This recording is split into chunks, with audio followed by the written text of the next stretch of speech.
living La Vida low carb. This show is changing lives. We talking about your diet, trying to get you feeling right. Cut up them avocados, fry some eggs. Time to explore the longest running health podcast, hosted by Jimmy Moore. Time to give up the crappy garbage. We're getting into ketosis. Every day is a new step to your goal. Yeah, you're getting closer, motivated and focused. Don't stop, just go. Time to get inspiration from the Living La Vida Low Carb Show. Hey, the livinglowcarbshow.com. Guys, that right there is Brett Lloyd. He is thankful.carnivore here on Instagram. And he's been out there doing his thing. He is a carnivore coach with MeatRX. Love that organization. Was interviewed by Sean Baker on that show previously. He's lost 116 pounds eating a low-carb, high-fat ketogenic diet along with carnivore. His kind of big focus of what he talks about is depression and anxiety and how he was able to overcome it. He was on 60, yes, listen, 60 medications for all kinds of things. And now, Brett, how many do you have now? How many is that? Well, I take 0 meds now. I may have taken 60 medications over the course of those years. I was on far too many of them for far too long. I will say.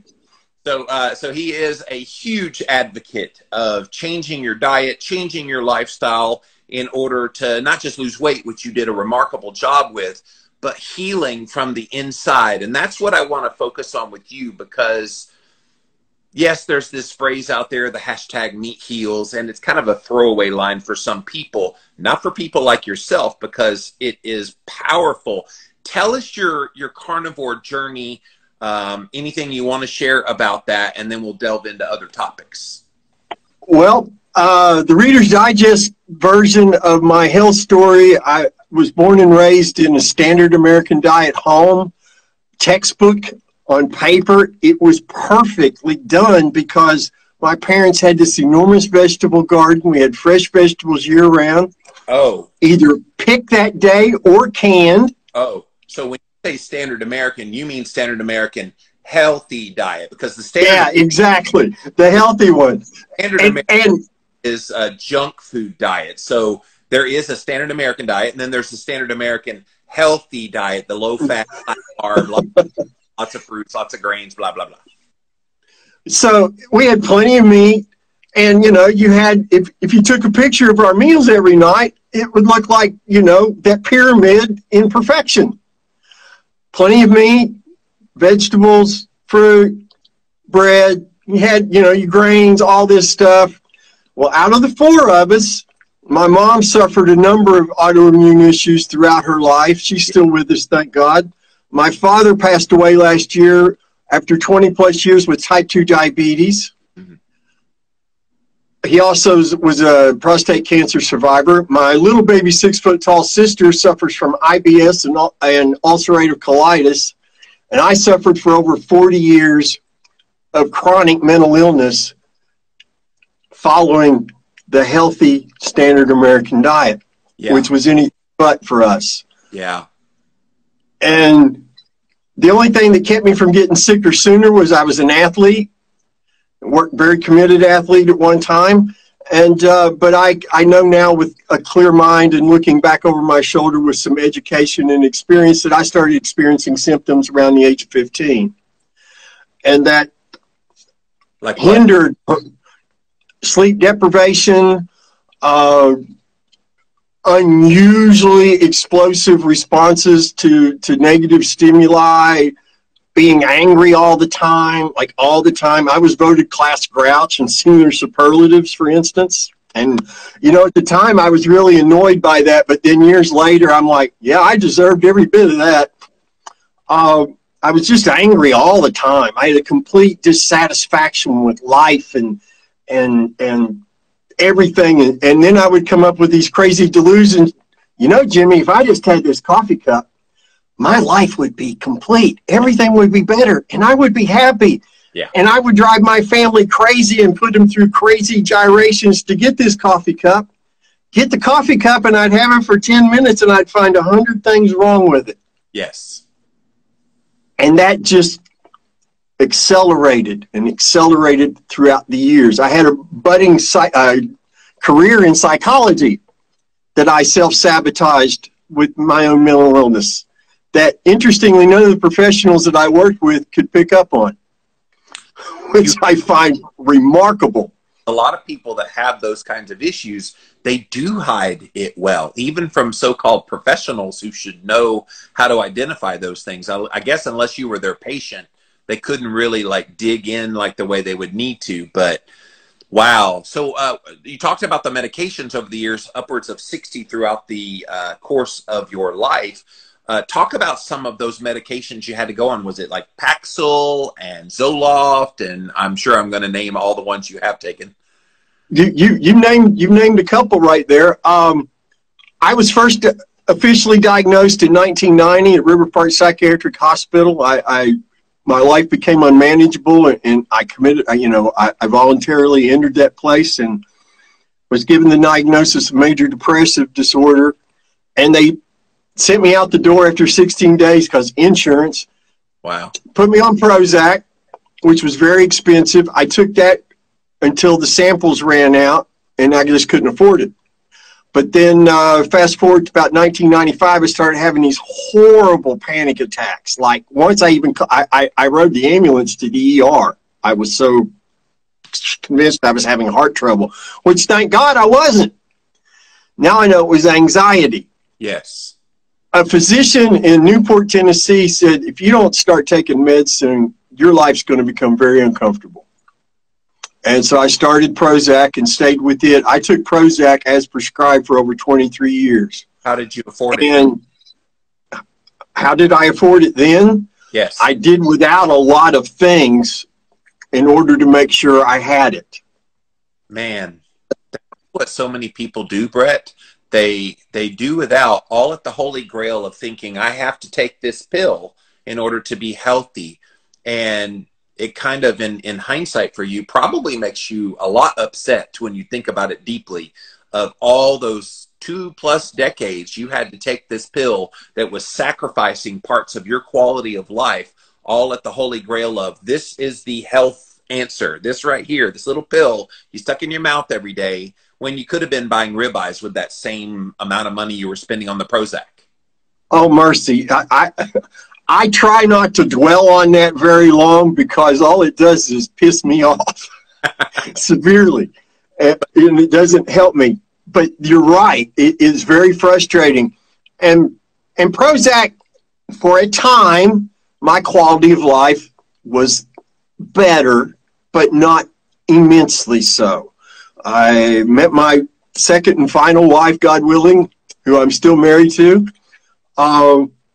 And we started building a life, but my mood would just out of nowhere just turn to crap. Yes. There didn't have to be some kind of event to kick it into gear. Yeah. It would just happen. And these what I called the illness wellness cycle began. And my periods of wellness began to decrease. And my periods of sickness and feeling just awful increased. So fast forward to 2007, there was an event that I don't get into detail about, a familial thing that occurred, and I had an old-fashioned textbook nervous breakdown, Jimmy. I didn't sleep more than 2 hours a night for about 6 to 8 weeks. Wow. And as you well know, when you don't sleep any more than that, very bad things start to happen to you. And they changed my diagnosis. I went from major depression to major depression with psychotic features, because when you're hearing kids playing in the yard and you're the only one there, that's not a good thing. Yeah. They put me on a drug called Remeron that finally got me to sleep for 2 blessed weeks, Jimmy. And those were just, to be able to sleep for those 2 weeks was glorious. But I gained like 25 pounds in that 2 weeks because Remeron is a notorious weight-gaining medication. And then I went on another 6-week tear of no sleep. And that's when they started bringing out the antipsychotic medications and all these different combinations of meds.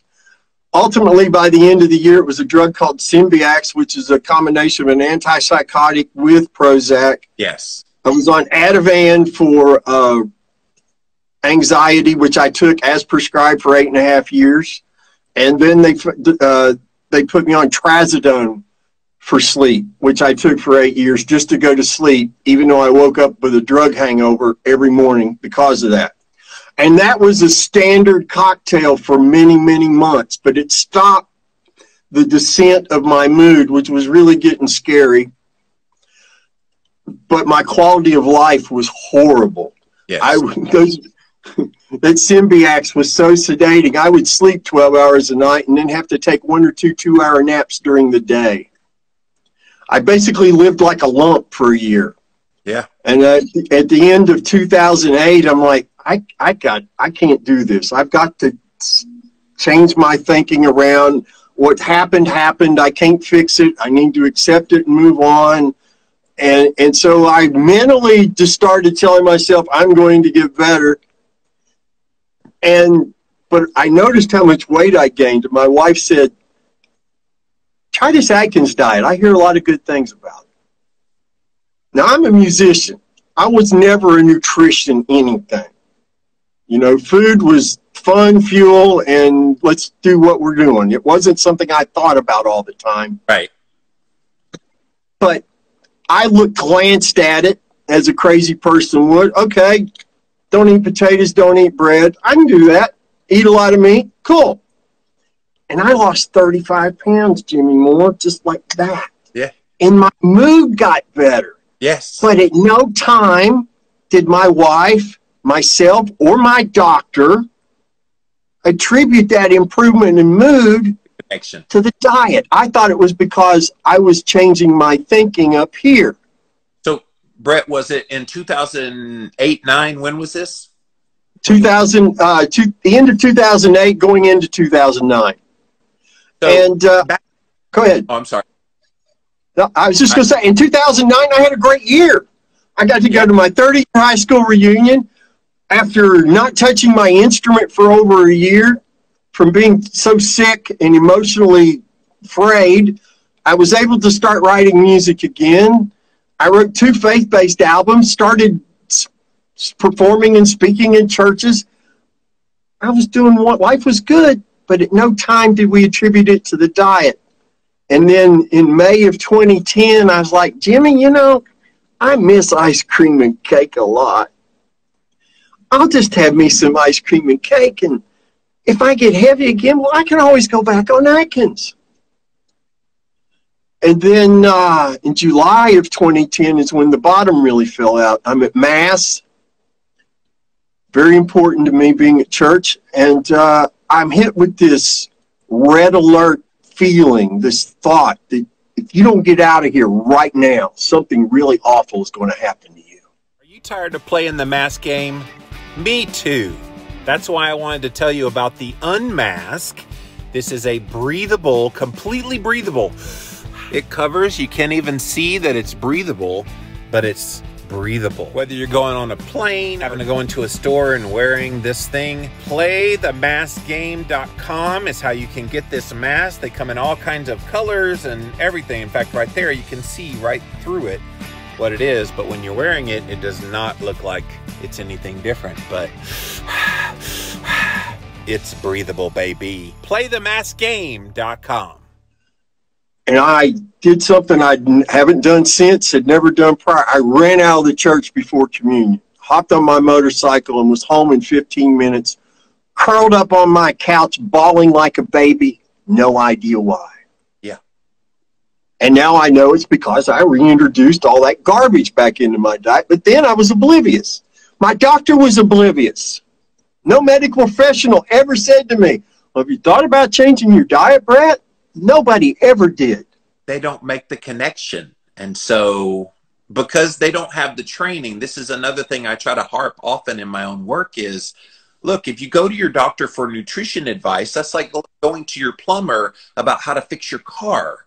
They don't have the training. They may know how to do it, but they don't have official professional training in their education that would help them. And so it doesn't surprise me that your doctor was clueless that the diet had any relationship to your mental health.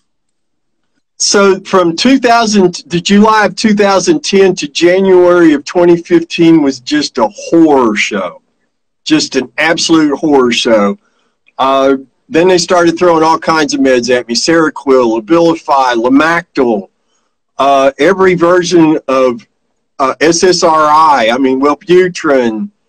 I think Paxil might be one of the only ones I didn't take, but I did. You know, I had tried Zoloft, Prestique.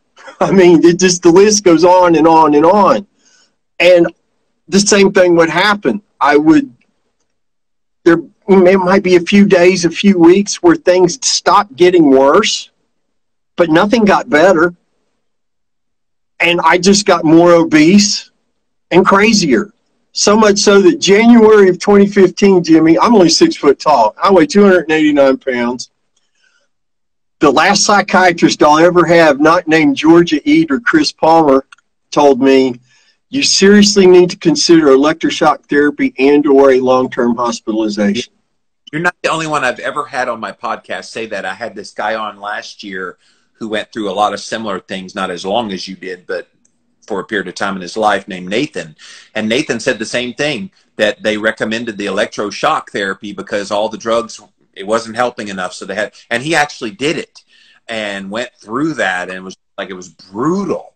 And it's amazing to me. They want to go so barbaric to electroshock therapy. And of course, in their minds, they're just like, well, it's just another therapy. No, that is an extreme therapy. And yet you want to call eating all meat extreme?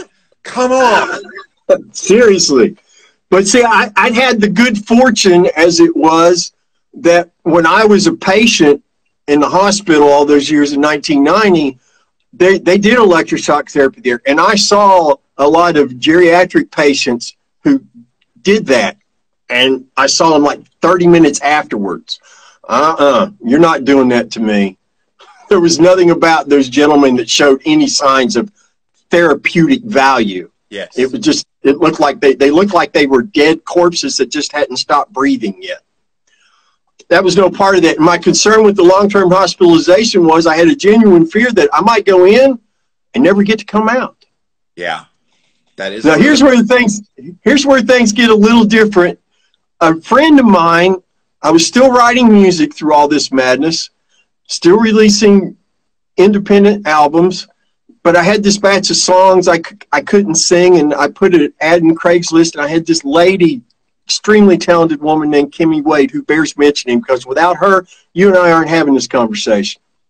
She recommended, have you ever looked into medical marijuana before? Now, it had always been around. Yeah. A musician, you know, it's always around musician. But I had a bad experience with it when I was young. And so it just wasn't my thing. I was not interested in any way, shape, or form. Beer was legal. What do I need that for? But at this point, me and my wife, we're grasping for straws because her quality of life is horrible. Yeah. Jimmy, my ability to accurately perceive my environment didn't exist. Yeah. She would say to me, it looks like it's going to be a beautiful day. But my illness would filter that and twist it, never in my favor. And I would honestly hear in my head, with my ears, oh, it's going to be another beautiful day. Oh, yeah. Good. Yeah. And I love my wife. Yeah. So honey, what's wrong? And she would look at me like, you know, I had grown a third arm. What do you mean, what's wrong? And so there was this constant grinding, this inability to communicate. I couldn't understand what she was saying. She was trying to talk to me like I was sane. The fact that that woman stayed with you through all of that, I mean, she is God's gift for you, my brother. I know you know that, but I just thought I'd reiterate. Oh, yeah. I say in every interview I've ever done, and you can check this, if there's somebody who's earned her place in heaven for putting up with what she did, it's her. Completely. So you found tell that story and then get into the carnivore, because I don't want to spend the whole I'm getting there. I can't get to carnivore without doing this, because without this, carnivore doesn't happen. Right. So what I find out, to cut it real short, what I find out is that medical marijuana successfully treated my symptoms hundreds and thousands of times greater, more effectively than any of those medications I took as prescribed. So is it an cannabidiol pathway? What is it about the cannabis that helps with the issues you were having? The mechanics of it, I have no clue about, Jimmy, but I can tell you this. I thought you might have or something. Go ahead. That's above my pay grade. It works. That's all that matters to Brett Lloyd. Exactly. But my mood stabilized. I actually could laugh again. And I don't mean hysterical stoner laugh. I mean normal laughter. I could sleep again. I wasn't eat up with anxiety anymore. Now, I was still a mess because I'd been sick for so long, and you develop horrible survival skills. Yes. Fast forward, so go to May of 2018. I'm watching Joe Rogan. That was part of my thing. I discovered Jordan Peterson through this same lady, Kimmy Way. She messages me and says, "Oh my gosh, you got to go watch every video by this guy named Jordan Peterson." And that became part of my 420 thing. Yes. Eat a cookie, watch Jordan Peterson. But I saw him say on Joe Rogan in a 30-minute cutout that his daughter had figured out if she ate only beef, salt, and water, yes, that her arthritis and depression symptoms went away. Michaela is her name. Yes. Exactly. Now, if it's anybody but Jordan Peterson telling me this, Jimmy, I'm changing the channel because that's just nuts.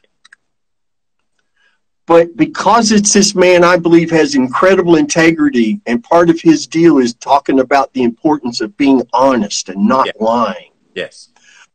And then I had my wife watch it with me to make sure I was really hearing what he was saying. Oh, yeah, that's really what he's saying. And then, so I investigated, and the next person I found was Dr. Sean Baker on Joe Rogan.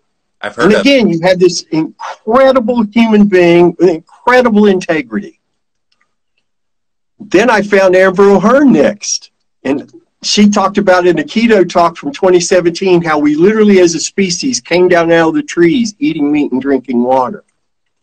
I looked at my wife and said, sink or swim, I got to do this. These are credible people. What else do we have to try? What else is there? How old were you at this point at 2018? 57. So you were already at the age where you'd already suffered for decades at this point, and you were beyond the point of desperation. You were at the point of, I'm going to die young. If I don't get this under control, I might harm myself. Someone else might harm me because my state of mind is not healthy as a human being. And so you recognize that. So you go on the carnivore diet. Tell us about that journey. July 16th, 2018 was day one, 0 carb. And I was very fortunate because I was methodical. I wanted to find out how to do the diet. I don't call it a diet now. Now I call it a way of eating because it's a lifestyle. Diets have a start date and an end date in my mind. I've heard that some. Once or twice. So I found I was so blessed to find the Zeroing In on Health group with Charles Washington, Kelly Hogan, Dr. Lisa Wiedemann, and those people. And I just followed their directions. It was so simple. Only eat when you're hungry. When you're hungry, only eat meat till you're not another bite full. Yes. Only eat the meat you crave and can afford, and never under any circumstances do you put a sweet taste into your mouth. That was it. I'll do that. I don't care. I'll do that. That's easy. To me, that seemed so simple. Because it was prescriptive? Is that what made it easy? I think because there just wasn't all these details, you know. I looked at keto at one time, and yes, Jiminy Christmas, there was just too much shit to keep track of. Well, actually, keto is pretty easy too. Low carb, moderate protein, high fat, done. And eat real food, done. So, but people made it hard. Same with carnivore now, though, and I don't want to get off your story, but carnivore, yes, the simplicity of it is the beauty of it. People think that means boring, simplicity. I'm like, no, simplicity means doable, practical, able to do it quite easily without having to overthink things. And I think that's where people get off the rails. Well, now in the paleo or in the carnivore world, well, you can have honey. Oh, you can't have this particular meat. This one has this and this. And they're trying to be hard, but this happens with every popular diet trend, Brett. And the Atkins was not hard, but then it became hard with all the convolution. Paleo, same thing. Carnivore, keto, all of these ones just start to, people want their own versions of them, and that's when people get confused. So it's good to always remind people, yeah, just eat meat, water, nothing sweet, boom, do it. And that's what I did. I mean, I just followed the directions. I surrendered to the process because I didn't want to be crazy anymore.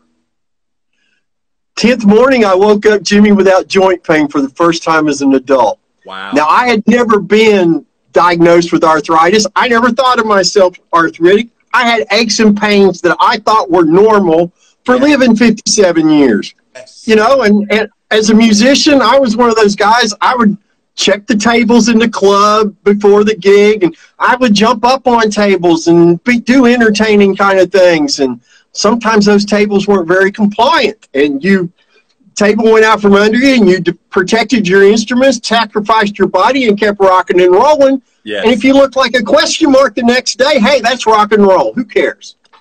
So, you know, but then to wake up without any joint pain for the first time, I always take an early morning walk. I'm skipping down the sidewalk like a little kid because it feels good. It doesn't hurt. And I'm amazed. Keto Chow is a customizable shake mix that is also perfect for cooking and baking, giving you simple, nutritionally perfect meal options. Keto Chow. Make keto easy. Discover your favorite flavor at jimmylovesketochow.com. And then on the 24th day, and I always get emotional about this because it's such a beautiful memory. I'm walking, and I'd been real careful. My energy was up. I was feeling better, but I was so afraid that I would say I was well before I was. Say that I was better before I was. And I know there's a trap there if you do that I didn't want to jump and run into. Yes. But I'm walking along, Jimmy, and it's like somebody flipped a switch. And all that rage and all that anger and all that sadness and darkness that kept me from being the human being I wanted to be, it just went away. Yeah. Like somebody flipped the switch and all that was just gone. And it was replaced by a waterfall of happiness and joy that has not left me for a moment since. And that's why I do these talks and everything, because people need to know you're not broken. You're not a genetic mistake. Your mom and dad didn't do anything wrong. You were just like the rest of us, taught to eat things we should never have consumed. And this was the result. Yeah. But you don't have to live like that anymore. And so the depression was gone after 24 days. The anxiety took 5 months to be completely resolved.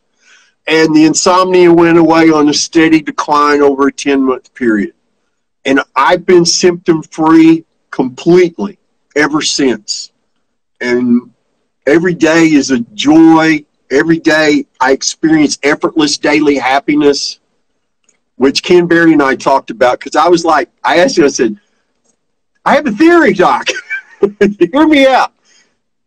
And this is what I feel. And he said, listen, if you properly nourish, hydrate, rest, and love on a human being, their natural state is one of happiness. Yes. Yes. Like I think about all the people that are kind of grumpy within the keto and carnivore world, and I'm like, it hasn't hit them yet. There's something going on. There's something's wrong about the plan, because yes, you're right. There's this spontaneity of happiness. There's spontaneity of contentment with purpose in life. When I see Brett Lloyd on your page and I see you talking on the videos, I see a man on a mission with a purpose, with conviction in your heart. It just oozes, dude. And you're definitely doing it on my show today. Thank you. I thank God for always giving me the words to say. Because I'm a flawed guy, even still. We all. I've had to unlearn a lot. That was the biggest challenge. Was, you know, when you lose all your symptoms, there's not a toolbox with your name on it. There it says happy skills. Right. That you're ready to put into use. And I had to like learn how to be a functioning human being for the first time ever, really, as a sane person. Let's dig into that, because I know this is a big part of your work as well of, all right, the meat heals. Yes, you're able to overcome the depression, the anxiety, getting off the medications, all the wonderful things that have happened to you. And then, yeah, it's like, congratulations. Now what? And there's no care. There's no, here's how you get those benefits going. Here's how you retrain all of those brain habits that you used to cope over the years. Because I'm sure there were things that you just fell back on as habits that just became so much a part of who you were that you didn't know any different, that when you healed, you still fell into those habits. Can you talk about some of those and what you've done to turn those around? A great example of that, Jimmy, is there was a person in the carnivore community who I have enormous respect for. And we had a little chat going on Facebook for a while. And I sent them a message with nothing but good intentions, joy in my heart, and respect for them. And the response I got back was rather curt and abrupt. And I thought, I wasn't expecting that. And I went and reread my message. Well, what I thought I wrote and what I wrote weren't the same thing. What I wrote was presumptive, rude, and completely ineffective in conveying the thought I was hoping to convey. And I was like, oh crap, that's self-sabotage right there. And I knew I had an issue with self-sabotage, because I could get things going on a roll when I was Captain Crazy and, geez, things are going great. Wonder what would happen if we did this really stupid thing. And then I would do the stupid thing and wonder why I got a phone call saying, don't come back to the gig. We found somebody else. You know, those kinds of things. I have a theory about that. I think when you go through some stuff, and this applies to anyone with trauma of any kind, and I think what you went through in your life with all the drugs, with the depression and anxiety, that was a traumatic period of your life, that long, decades-long period. So my theory is you get so used to that as being your normal, your familiar, that when you're out of that, you almost want to thrust yourself back into it so something feels comfortable and normal for you. And so, yeah, you self-sabotage, but it was with a greater purpose, at least in your mind, that you wanted to feel familiar about something, because you're still trying to get your legs under you. You're like that baby that's like shaking, trying to figure out how to walk, and you're figuring out how to emotionally walk again in your life. It's so true. And what it came down to, and what I still do on a regular basis, because I haven't fixed everything that I need to fix yet in that regard. But I recognized, number one, I had a horrible view of my fellow man, and I had to change that. I had to start being more patient. I had to be more forgiving. And when people made mistakes and errors and whatever it was, I had to be understanding, and I had to learn to be responsive instead of being reactive. Yes. And I knew from my own psychology experience all those years before, for every don't, there has to be a do. You can't just eliminate old crappy behaviors. You have to replace them with something. Otherwise, you leave a hole in your being, and things just start going sideways after a period of time. You cannot leave that empty spot. And it requires a level of honesty that I think as a carnivore is very doable. It's not pleasant, but it's necessary. Right. And I think if your brain is not inflamed and it's operating optimally, it's easier to recognize and accept the flaws in ourselves. Whereas when your brain is inflamed, that dissatisfaction, that need to feel that, to heal, to eliminate, to make things better, that constant need, it's got to be better, it's got to be better, it's got to be better. Well, now it's just got to work. It's just what results matter. I'm not in that locked in perpetual state of I've got to do, this has to happen or I'm going to be less of a human being. Right. And one of the greatest things this way of eating has brought to me is genuine confidence, not arrogance, confidence. I can admit when I'm wrong and it doesn't break my heart. Look, I'm going to tell on us today. Right before we came on the air, you and I had a bit. I knew this was going to come up, and it should, because it makes a great point. I'm not going to get into the details because it's nobody's business. But you and I kind of had a little bit of a tit for tat in the chat beforehand. But it simplifies what you're talking about, because you said something to me, and I kind of read it a different way than you intended. But I read it. I was like, well, wait a minute. I know this about. And you're, oh my gosh, you're so right. I'm so used to habitually telling people that, and it was cool because I didn't take offense to it. I was even explicit. I'm like, dude, I'm not mad. I just want you to know how you came across to me. And you're like, you're right. And I'm sorry. I didn't mean to blah, blah, blah. And I was like, we're cool, man. I'm about to come on the air and love all over you. So it's not going to be a big deal. But it's those kinds of things that you get somebody like myself who understands and will be loving towards you. It's the people that aren't loving towards you that you kind of go, that you want to be better. That's so true. And one of the things that I have found out, not just with the carnivore community, but low-carb community in general, when people's brains aren't inflamed, they're a lot easier to communicate with.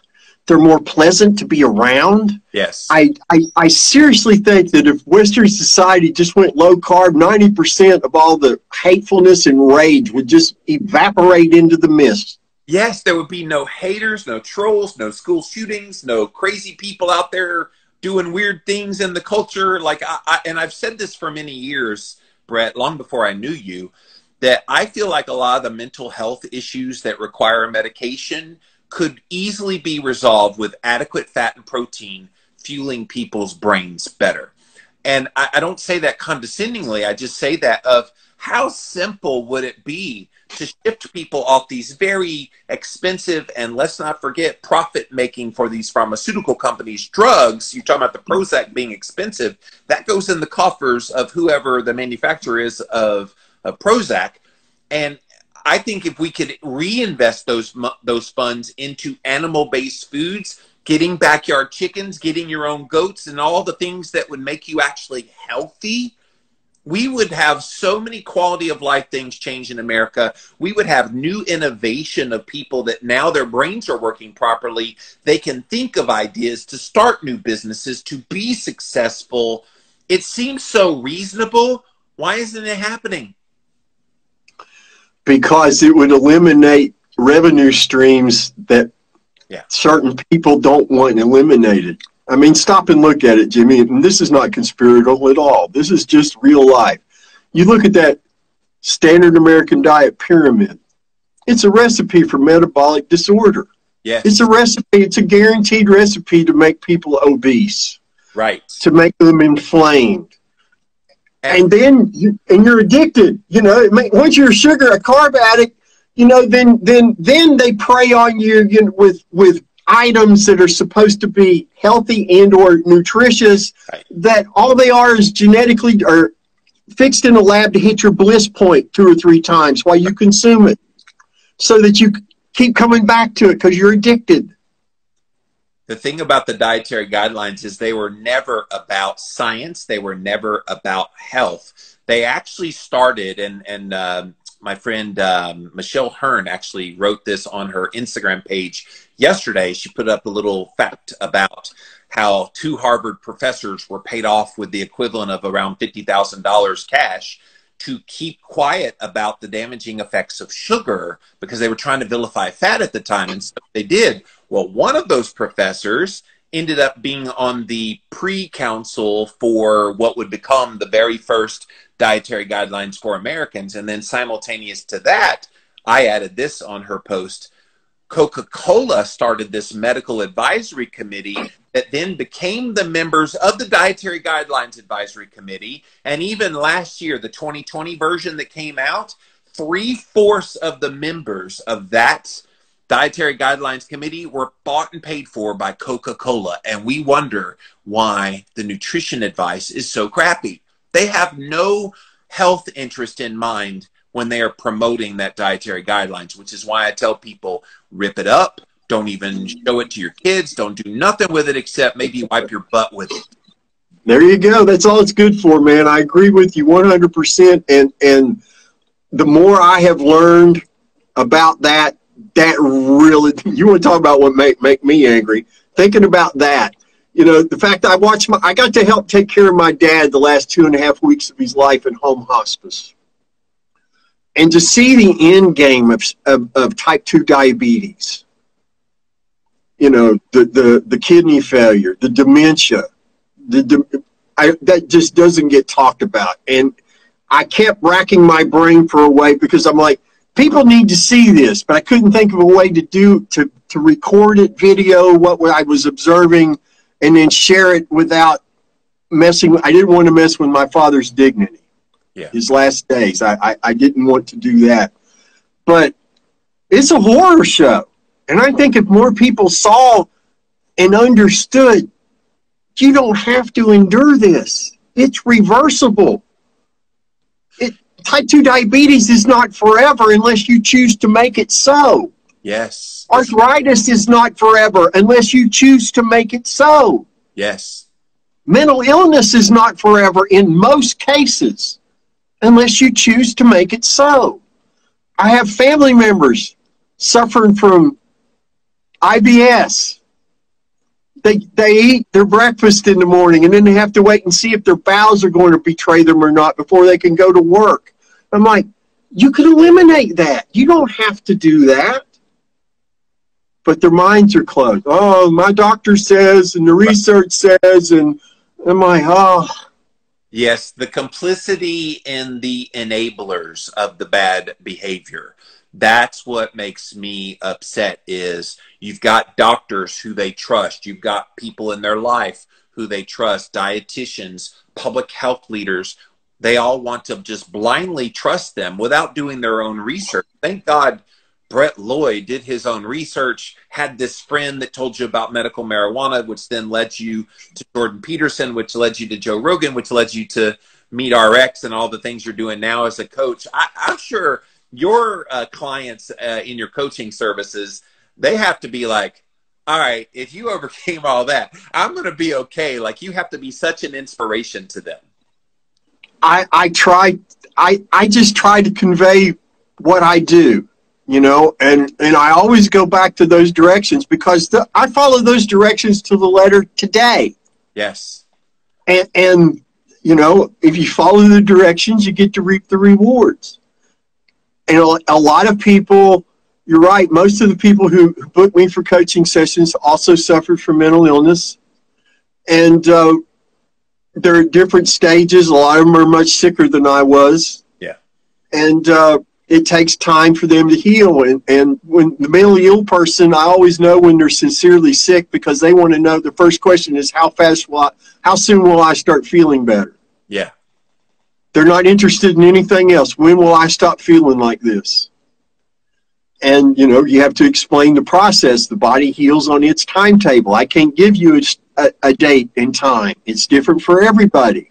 But I can tell you, if you follow these directions for every meal every day without exception, you will heal. Yes. I just can't tell you when, and I can't tell you in what order things are going to heal in. But it's going to happen. And every client I've ever had who followed those directions, they get better. I've got a lady now, 6 weeks ago, she'd been bedbound for 6 months. heart trouble, heart arrhythmia, anxiety out like nothing you can imagine. She was so malnourished and weak, she had to be in a wheelchair. Wow. I'm getting messages from her. She's only eating meat, drinking water 3 weeks now. She's out of the wheelchair to go to the bathroom. She's walking up and down steps. Now, she's got a long road ahead of her. But 6 months ago, they didn't think she'd live this long. And now she's already walking. You see the stories. I'm sure you get stories from people. I saw a thing not too long ago. He wasn't a client of mine, but this guy had, stage 4 heart failure. He started carnivore. And he went back to the doctor in 2 months, and they couldn't find any signs of heart failure whatsoever. Yep. And what kicked me into hardcore wanting to be advocating for this, Jimmy, is a lady I'd grown up with.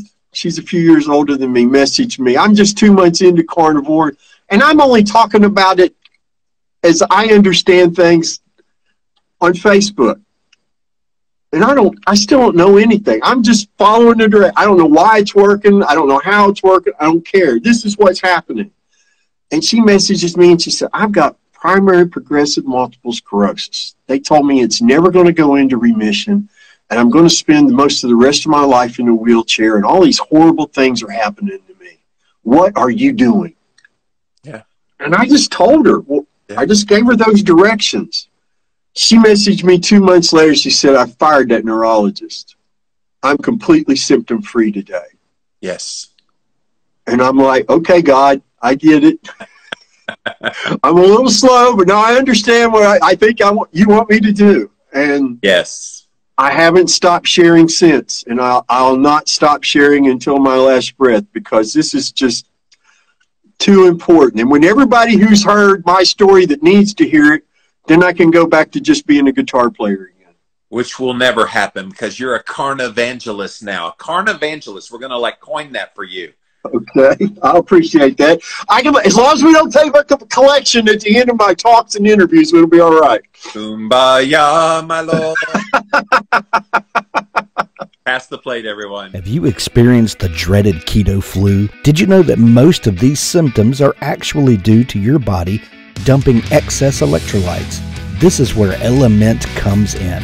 Element is a tasty electrolyte drink mix with everything you need and nothing you don't. That means lots of salt with no sugar. Element is formulated to help anyone with their electrolyte needs and is perfectly suited to folks following a keto, low-carb, or paleo diet. Element contains a science-backed electrolyte ratio, 1,000 milligrams of sodium, 200 milligrams potassium, and 60 milligrams of magnesium, with none of the junk, no sugar, no coloring, no artificial ingredients, no gluten, no fillers, no BS. Everyone needs electrolytes, especially those on low-carb diets, or if you practice intermittent or extended fasting, if you're physically active, or sweat a lot. Add Element today and see how much better you feel and perform. Use the URL drinklmnt.com/Jimmy. So, yeah, seriously. One last thing. Since you're a musician, do you play guitar? Is that what you play? I play guitar on stage. I played lead guitar and sang for a number of years. In the studio, I play everything, and what I don't play, I program. Right. Like I'm not a drummer. I program the drums, and I program the bass, piano. So because you're a musician, you had to have known about Bear Owsley from the Grateful Dead, being such a huge fan of the carnivore diet, promoting it for decades. So even back when you were doing Atkins, I remember at the time I was around doing Atkins and sharing about low-carb stuff, and I came across Bear. And I even invited him on my podcast one time. He's like, I don't do interviews. I'm like, well, I'm for you, brother. I love what you're doing. Let's talk. He just never did interviews. So, but did you know about Bear? I was late to discovering and listening and paying any attention to the Grateful Dead. I missed out on that entirely. And I've thought over the last 3 years since I've been doing carnivore, et cetera, what a great blessing it would have been if I had discovered him 20 years sooner. Yes. That maybe would have taken that to heart. Who knows? The fact you were in music and you were one of those kind that would jump on top of tables and in your gigs, I just thought for sure you would be a Grateful Dead fan and you would know about Bear. Anyway, better late than never. You know about his story now, and he's lived very long. Like, he's an older man now.